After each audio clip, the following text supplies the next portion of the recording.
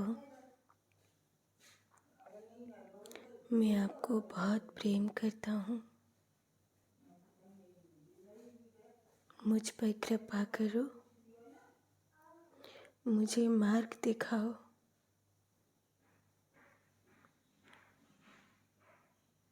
प्रभु, मेरा तो सब कुछ किया हुआ गलत ही होता है। मैं नहीं जानता कि मैं क्या सही कर पाऊंगा। भगवान, मुझसे, मेरे लिए और इस सृष्टि के लिए जो सही है वो हो सके, ऐसी कृपा करो।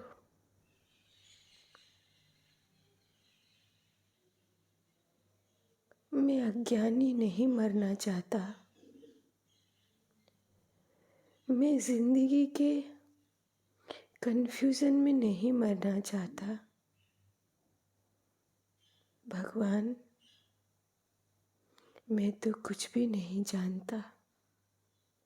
ना तो मैं इस संसार को जान पाया हूँ, ना मैं स्वयं को जान पाया हूँ, ना मैंने आपको ही जाना है। हे प्रभु, मुझ अबोध शिशु को स्वीकार कर लो, जैसे एक माँ अपने अबोध शिशु को बेसहारा नहीं छोड़ती, ऐसे ही भगवान आप मुझे असहाय मत छोड़ना। हे प्रभु, मैं आपका हूँ। मैं नहीं जानता आप कहाँ रहते हो, पर प्रभु मैं इतना जानता हूँ, आप मुझे सुन रहे हो। नारायण, मेरे प्रेम को स्वीकार करो, मेरे प्रणाम को स्वीकार करो, मेरी भाव दशा को, मेरे रोम रोम से, मेरे क्षमा भाव को स्वीकार करो। आपने जो कुछ दिया है मैं उसके काबिल न था। मैं धन्यवाद से भरा हूँ। अब मेरे इस जीवन को असहाय मत होने देना। अब मेरा हाथ पकड़ लो। भगवान, मैं आपको प्रणाम करता हूँ। मैं संसार के सभी अपने और परायों से क्षमा मांगता हूँ। हे प्रभु, हे प्रभु, मेरे प्रेम को स्वीकार करो।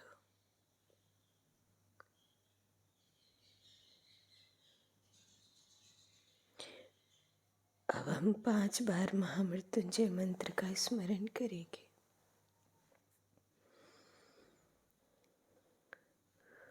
ॐ त्र्यम्बकं यजामहे सुगन्धिं पुष्टिवर्धनम् उर्वारुकमिव बन्धनात् मृत्योर्मुक्षीयमामृतात्। ॐ त्र्यम्बकं यजामहे सुगन्धिं पुष्टिवर्धनम् उर्वारुकमिव बन्धनात् मृत्योर्मुक्षीयमामृतात्। ॐ त्र्यम्बकं यजामहे सुगन्धिं पुष्टिवर्धनम् उर्वारुकमिव बन्धनात् मृत्योर्मुक्षीयमामृतात्। ॐ त्र्यम्बकं यजामहे सुगन्धिं पुष्टिवर्धनम् उर्वारुकमिव बन्धनात् मृत्योर्मुक्षीयमामृतात्। ॐ त्र्यम्बकं यजामहे सुगन्धिं पुष्टिवर्धनम् उर्वारुकमिव बन्धनात् मृत्योर्मुक्षीयमामृतात्। ॐ त्र्यम्बकं यजामहे सुगन्धिं पुष्टिवर्धनम् उर्वारुकमिव बन्धनात् मृत्योर्मुक्षीयमामृतात्। ॐ त्र्यम्बकं यजामहे सुगन्धिं पुष्टिवर्धनम् उर्वारुकमिव बन्धनात् मृत्योर्मुक्षीयमामृतात्। अपने हाथों को अपनी आँखों से स्पर्श कराएं।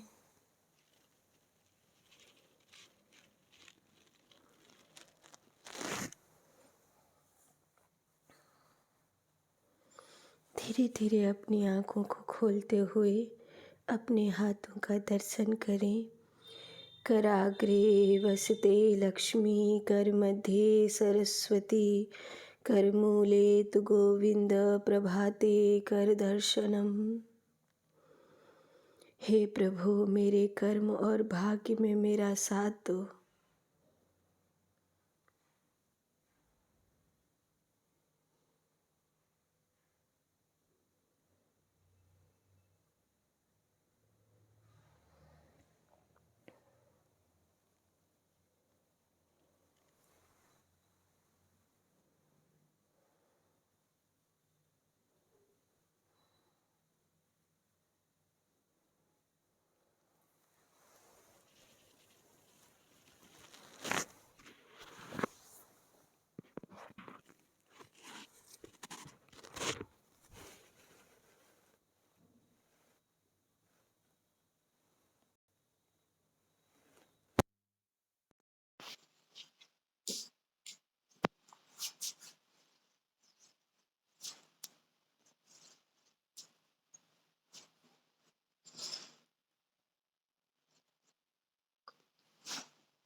साधक भाई बहन अपनी माइक को खोल सकते हैं।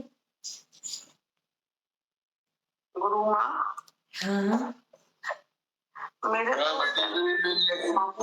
पर ना नीचे ये हिस्सा कांपने लगता है, टांगे कांपने लगती है नीचे से, और ऐसी हो जाती है जैसे कि ठंडी बर्फ की लहरें आ रही हैं। आप किसी गर्म कपड़े में नहीं बैठे हैं? गरम तो नहीं, वाले कपड़े तो पूरे पहन रखे, लेकिन नीचे पूरा हिस्सा ऐसा हो जाता है, सुन्न हो जाता है जैसे ठंडा। कंबल पर बैठा करिए, कंबल पर बैठा करिए और अपने पाँव पे भी कंबल डाल लिया करिए। कई बार शरीर में शीत की मात्रा अधिक होती है, तो ऐसा होता है। दालचीनी को पीस के रख लीजिए और दालचीनी को, उस पिसी हुई दालचीनी को लकड़ी लकड़ी जैसी आएगी, उस पिसी हुई दालचीनी को मलाई या शहद जो भी आपको सूट करता हो उससे खाइए, तो शरीर में शीत की मात्रा कम होगी। अच्छा। वंदना शर्मा, मेरे सद्गुरुदेव भगवान के श्री चरणों में कोटि कोटि प्रणाम। प्रणाम। मेरा गला ऊपर की तरफ क्यों खींचता है ध्यान में? क्या क्या भैया? मेरा गला ऊपर की तरफ खींचता है ध्यान में। हाँ, क्योंकि जब शरीर में जिस प्रकार की एनर्जी का, जिस प्रकार की शक्ति का वास होता है, वो उस तरफ ले जाती। कई बच्चों को आपने देखा होगा, जब वो सोते हैं तो उनका सिर ऐसे हो जाता है पीछे की तरफ सोते समय। जो शरीर में नेगेटिव ऊर्जा होती है वो पीछे की ओर खींचती है। मतलब ये वाला हिस्सा जब सिकुड़ेगा तो प्रेत योनि को बल मिलेगा और ये वाला जब हिस्सा सिकुड़ेगा गर्दन झुकाते समय तो देव योनि को बल मिलेगा।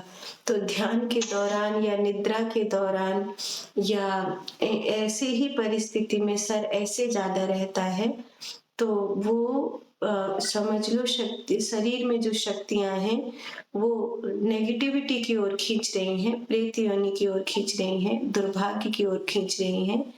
और जब वो आगे की ओर धीरे धीरे होने लगेंगी तो देवत्व की ओर आने लगेंगी। प्रयास पूर्वक गर्दन को, ये जो थोड़ी वाला हिस्सा है यहाँ कंठ के नीचे जाइए, ये कंठ के नीचे ये वाला जो यहाँ पे दबा हुआ हिस्सा होता है, यहाँ एक हड्डी होती है, ये जो बोलने वाला नाड़ी है इसके नीचे ये गड्ढे वाला हिस्सा है, इसके नीचे ये हड्डी है। तो ये वाला जो ठोड़ी, ये जो ठोड़ी का जो गड्ढा होता है यहाँ, ये वाला हिस्सा इस गले के गड्ढे के नीचे वाला ये जो हड्डी होती है इस पे टच होके बैठे करीब करीब 15 मिनट, 10 मिनट, आधे घंटा रोज बैठोगे तो प्रारब्ध बदलेगा और शरीर में से वो जो नेगेटिव शक्ति है वो निकल जाएगी। ठीक है।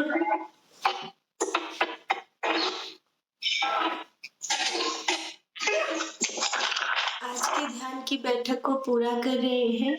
कोई और प्रश्न होवे तो बता दे।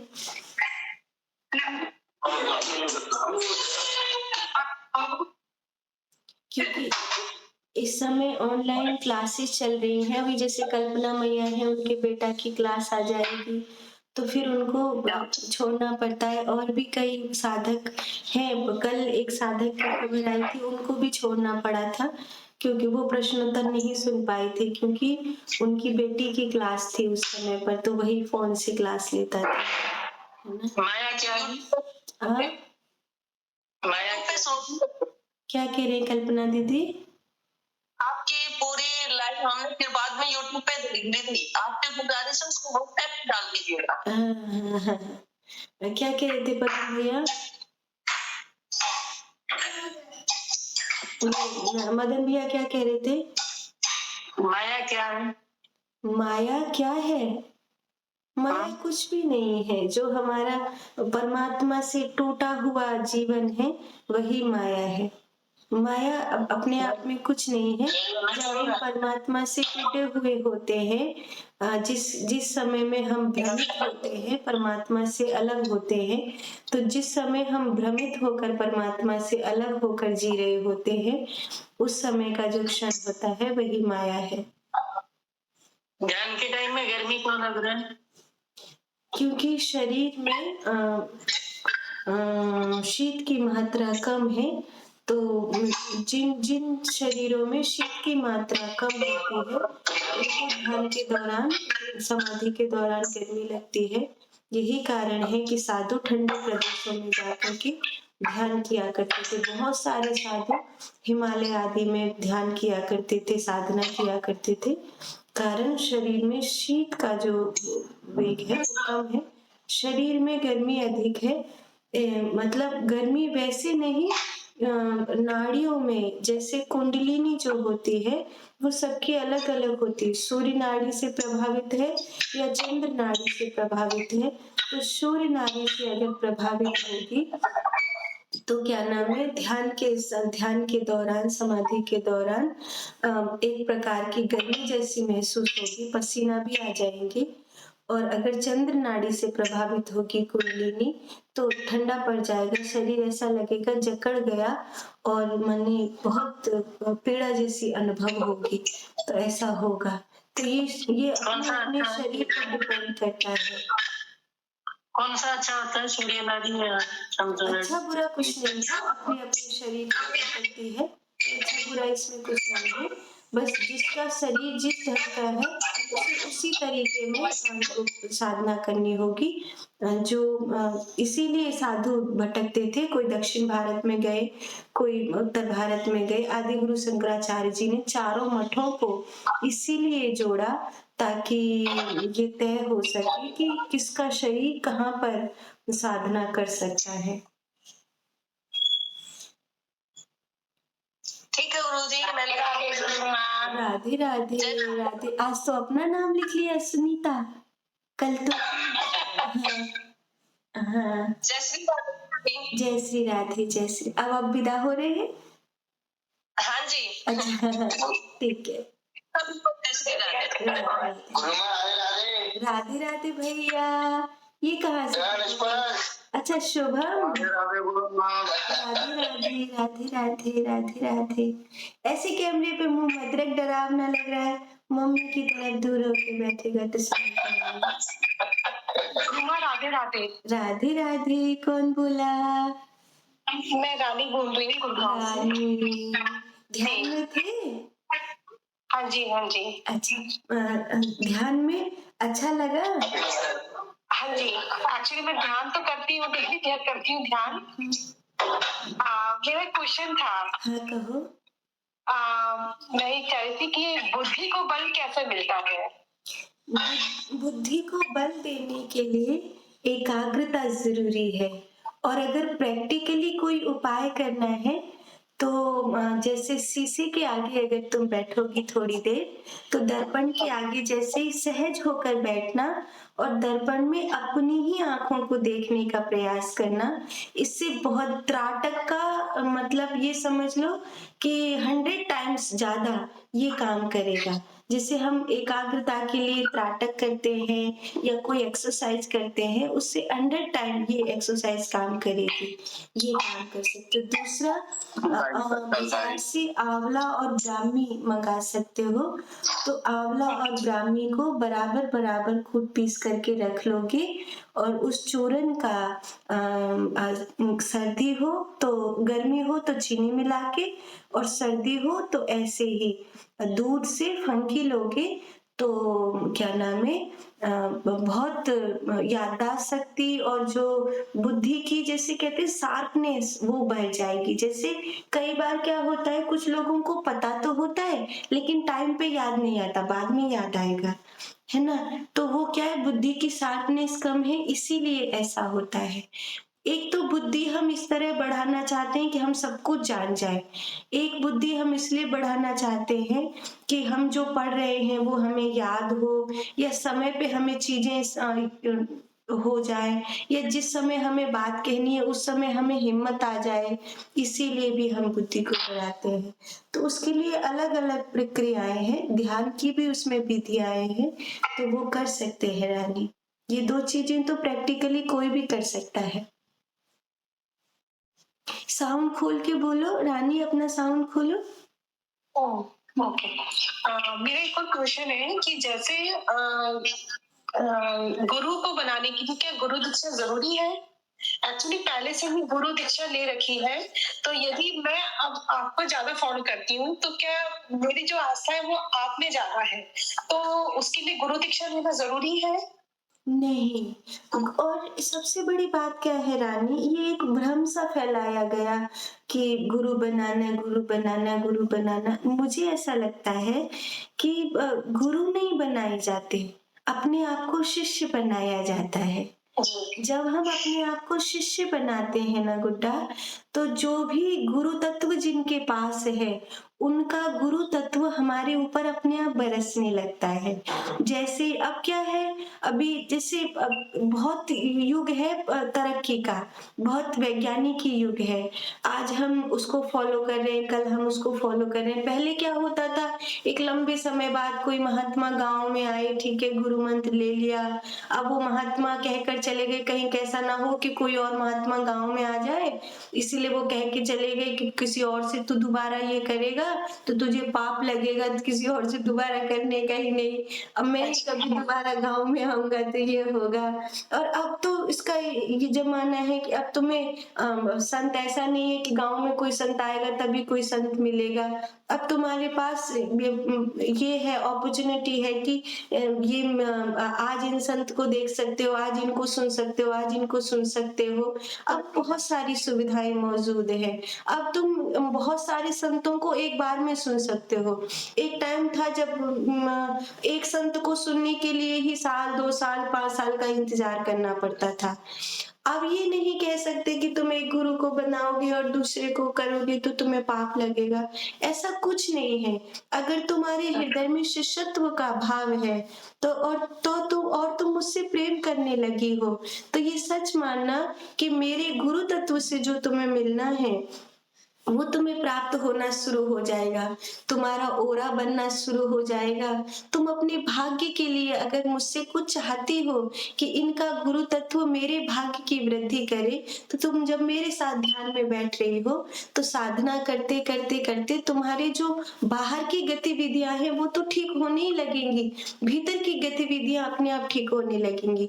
उसके लिए जरूरी नहीं कि तुम मेरे ही नाम की कंठी पहनो, पर हाँ, ये अपने आप को बताने के लिए कि मैं उनकी हूँ, ऐसा कुछ कर सकती हो कि ये लगे कि हाँ मैं उनकी हूँ। वो सिर्फ दुनिया को बताने के लिए है, उसमें कोई ऐसा नहीं है कि उससे तुम मंजिल पे पहुंचोगी, उससे तुम्हें कुछ मिलेगा। जैसे मैं एक कहानी सुनाऊं, तो एक आदमी था, वो उससे रास्ता पूछा, तो वो रास्ता बताया, ऐसे जाना ऐसे जाना ऐसे जाना। बेचारा वो ऐसे ऐसे गया, लेकिन घूम फिर के वहीं आ गया उस रास्ता बताने वाले के पास। तो उसने कहा कि मैं तो तुम्हारे पास आ गया घूम फिर के, मैं तो वहां पहुंचा ही नहीं जहाँ मुझे जाना था। तो रास्ते बताने वाला बोला कि मैं तुम्हें टेस्ट कर रहा था कि तुम सही रास्ता फॉलो करते हो कि नहीं करते हो। अब मैं तुम्हें सही रास्ता तुम फॉलो करने वाले व्यक्ति हो, अब मैं तुम्हें सही रास्ता बता दूंगा। तो कई बार ऐसा होता है कि बस बस टेस्ट के लिए कहा दिया जाता है, ये करना है ये करना है ये करना है ये करना है, कि तुम फॉलो कर सकते हो।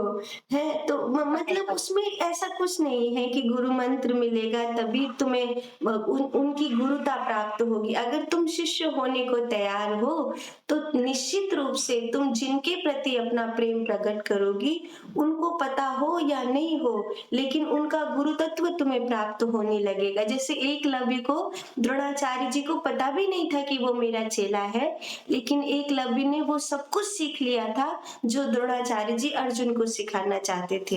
हालांकि द्रोणाचार्य जी ने कपट किया बाद में कि ये पूछने पर कि वो मेरा शिष्य है, तो उससे गुरु दक्षिणा में उसका अंगूठा मांग लिया था। लेकिन अगर शिष्य के रूप में पूछो तो द्रोणाचार्य जी को पता भी नहीं था कि एकलव्य मेरा शिष्य है, और एकलव्य ने भी नहीं कभी बताया था कि मैं आपका शिष्य हूँ। उसके बावजूद वो सब कुछ सीख गया था। तो ये कोई तय नहीं है कि एक से लिया तो दूसरे से नहीं ले सकते।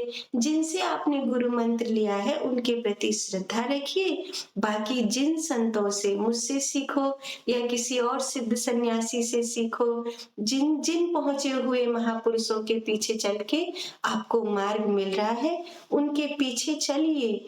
अगर आत्म शांति मिल रही है, अगर सुख प्रकट हो रहा है भीतर में, अच्छा फीलिंग्स आ रही है, मुस्कुराने को मन करता है, कभी कभी आंखों से सहज आंसू निकलते हैं, उन आंसू के बाद चेहरा शीशे में बहुत सुंदर होने लगता है, तो समझो तुम सही व्यक्ति के साथ चल रही हो और तुम्हें मंजिल जरूर मिलेगी, है ना।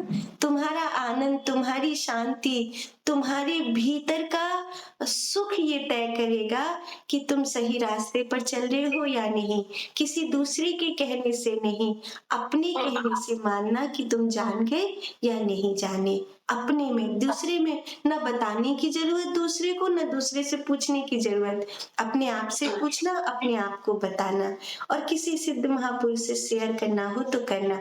अपनी अनुभूतियां जो तुमसे कम ऊर्जावान है उसको शेयर मत करना, क्योंकि अगर अपनी ध्यान की अनुभूतियां या साधना की अनुभूतियां, क्या पाया क्या खोया, अगर तुम संसारी लोगों से शेयर करते हो तो वो तुम्हें दोबारा नहीं आएंगी, और उसके लिए तुम्हें एक लंबे समय का इंतजार करना पड़ेगा।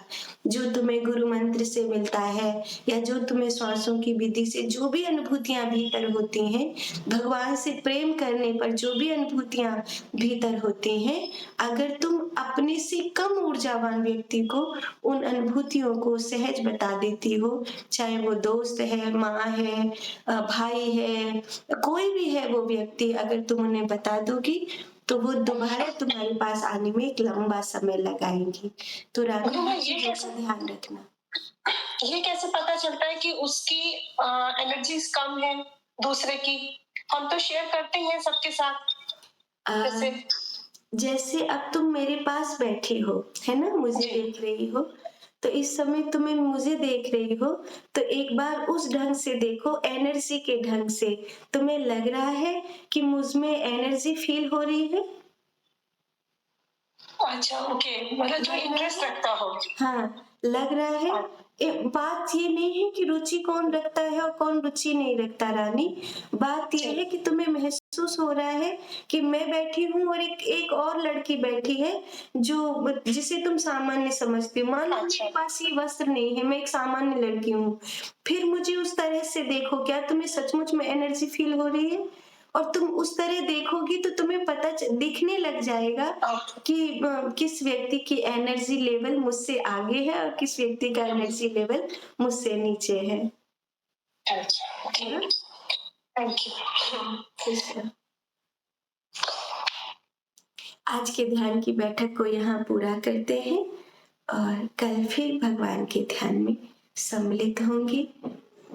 सबको राधे राधे। राधे राधे माँ। राधे राधे। राधे राधे। राधे राधे। सबको राधे राधे।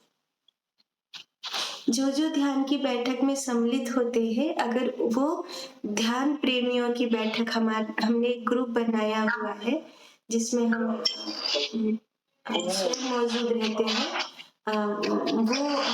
अगर कोई प्रश्न हो तो उस ग्रुप में पूछ सकते हैं और अगर आप ग्रुप में नहीं हैं तो भैया के नंबर पर संपर्क कर लेना, वो आपको हमारे उस ग्रुप में जोड़ देंगे क्योंकि उसमें केवल साधक ही हमने रखे हैं, कोई अदर व्यक्ति उसमें नहीं है। ठीक है?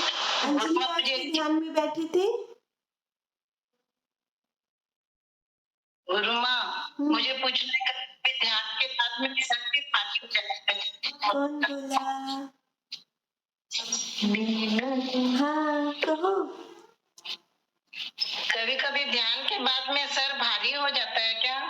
तो मतलब अजीब सा लगता रहता है सर। अगर ध्यान के बाद सर भारी हो रहा है, इसका अर्थ है कि आपने उसको जबरदस्ती किया होगा और श्वासों पर क्या नाम है जो नियंत्रण है वो गलत ढंग से हो गया होगा, क्योंकि ध्यान के बाद सब कुछ हल्का हल्का हो जाता है, बहुत प्यारी फीलिंग्स आती है, मन एक तरोताजगी, जैसे रात अच्छी नींद होने के बाद तरोताजगी आती है शरीर को, ऐसे ही ध्यान के बाद बहुत प्यारी प्रसन्नता, जैसे नाचने को मन करता है, खुश होता है, सब कुछ रोम रोम खुश हो जाता है, रोती भी आंखें हैं तो भी रोम रोम खुश हो जाता है, मन मन हल्का फुल्का हो जाता है, जैसे बहुत गहरी नींद के बाद शरीर हल्का फुल्का हो जाता है, ऐसे ही ध्यान के बाद मन हल्का फुल्का हो जाता है। अगर सर भारी हो रहा है, कुछ हो रहा है तो कुछ गलत हो गया होगा, आप उसको ठीक करने का प्रयास करो। गुरु माँ, हाँ, जी ध्यान करने पे पूरी पलकें 70% बंद तो होती है लेकिन कांपने लगती है। हाँ, अंजनी बोल रहे हैं ना? जी जी। हाँ, अंजनी ऐसा होता है कि हमारी आँखों को सांभवी का अभ्यास नहीं है। हमारी आँखें मुक्ति का भी कारण है और बंधन का भी कारण है। संसार के जितने भी दृश्य हैं आँखों में ही होते हैं और ऐसा नहीं है कि आँख वाले की ही आँख में दृश्य होते हैं, अंधे की आँख में भी दृश्य होते हैं। तो जब हमारी पलकें कांपती हैं तो ये इस बात का प्रमाण है कि जन्मों से हमारी आंखों के दृश्य अभी मिटना नहीं चाहते, हटना नहीं चाहते हैं। उसके लिए अभ्यास करो बाबू। जैसे हम बैठते हैं, हमने एक फोटो कल ध्यान प्रेमियों की बैठक में शेयर किया था, देखा था? वो उसी मुद्रा का फोटो था, किसी भैया ने खींचा होगा। वो उसी मुद्रा का फोटो था जब आंखें 70% बंद होती हैं और कांप नहीं रही होती हैं। धीरे धीरे अभ्यास करोगे तो होगा। अभी कांपती क्यों है? क्योंकि जो काली वाली पुतली है ना वो नीचे आ जाती है, इसीलिए कांपती है। काली वाली पुतली अगर एकदम ऊपर नहीं रखना है, जैसे एक तो हुआ कि मैं काली वाली पुतली को एकदम चढ़ा लेता हूँ, एक जी। हुआ मैं अपनी काली वाली पुतली से यहाँ दोनों भवों के मध्य आज्ञा चक्र पर देखने का प्रयास करता हूँ और एकदम सहज अपनी पलकों को झुकाता हूँ। तब फिर पलकें नहीं कांपेंगी, कुछ अभ्यास करना पड़ेगा। अच्छा, वो अभ्यास से ही ठीक होगा, क्योंकि ऐसे करने पे फिर दर्द होने लगती है आँखें। हाँ, हाँ। ऐसे करेंगे तो गलत हो जाएगा तो दर्द होगा। आँख तो बंद हो जा रही है ना। हाँ, तो अगर नहीं होता है तो जितना आंसू बहाने पर आंखें बंद होती है ना, उतना आंखें बंद कर सकते हैं, जी गुरुमा। है ना? तो फिर वो कांपेंगी भी नहीं और दर्द भी नहीं होगा। अच्छा, सबको राधे राधे। राधे राधे। राधे राधे गुरुमा। राधे राधे गुरुमा। राधे राधे। राधे राधे गुरुमा। राधे राधे राधे राधे गुरुमा। राधे राधे राकेश भैया, राधे राधे साधना मैया। ठीक हो गए भैया? हाँ, ठीक है। हाँ, राधे राधे। हाँ, खुश रहो, खुश। गुरुमा, हाँ, आपसे मिलना हो तो कहाँ मिलेंगे? दर्शन हो तो? देखो व्हाट्सएप के माध्यम से तो हर कभी भी मिल सकते हैं, है ना?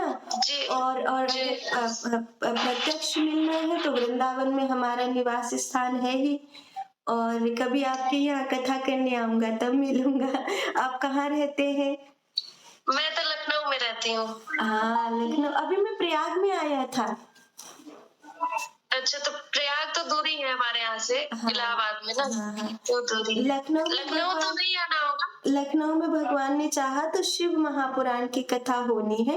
उन्होंने नोट तो रखा है, पर पिछले दिनों उनकी अभी सरकारी जॉब का वो क्या बोलते हैं, रिटायरमेंट होना बाकी है, तो वो होगा तो अभी फिर हम आएंगे शिव महापुराण की कथा सुनाने लखनऊ में। एक बार हम गए थे लखनऊ में कथा सुनाने, तब मिलेंगे। और कभी वृंदावन आना तब मिलेंगे। अभी तो अगस्त राजस्थान में है आपके 6 तारीख से। और अंजलि, कैलाश मानसरोवर की यात्रा हुई तो लखनऊ होके ही जाऊंगा, तब मिलूंगा, ठीक है? कब जाना है ये? अगर कैलाश मानसरोवर की यात्रा हुई तो वो जून के लास्ट में जाऊंगा बेटा। तो यहाँ लखनऊ में आपका ठहरना होगा? हाँ, एक दिन हम ठहर के फिर जाएंगे। अच्छा अच्छा। और वृंदावन आने का विचार बन रहा है गुरुमा, यदि आऊंगी तो आपसे मिलूंगी। क्या कह रहे थे पदम भैया? अभी दौसा में है आपका, राजस्थान में जयपुर के पास। दौसा के पास एक गांव है, वहां पर कथा होने वाली है। गांव कौन सा है ये तो हरिओम बता सकता है। अच्छा, हरिओम भैया। हाँ, आप सबका कल्याण हो, आपकी भक्ति बढ़े, परमात्मा का प्रेम बढ़े, संसार में समस्त कर्तव्यों को सहज होकर कर पाओ।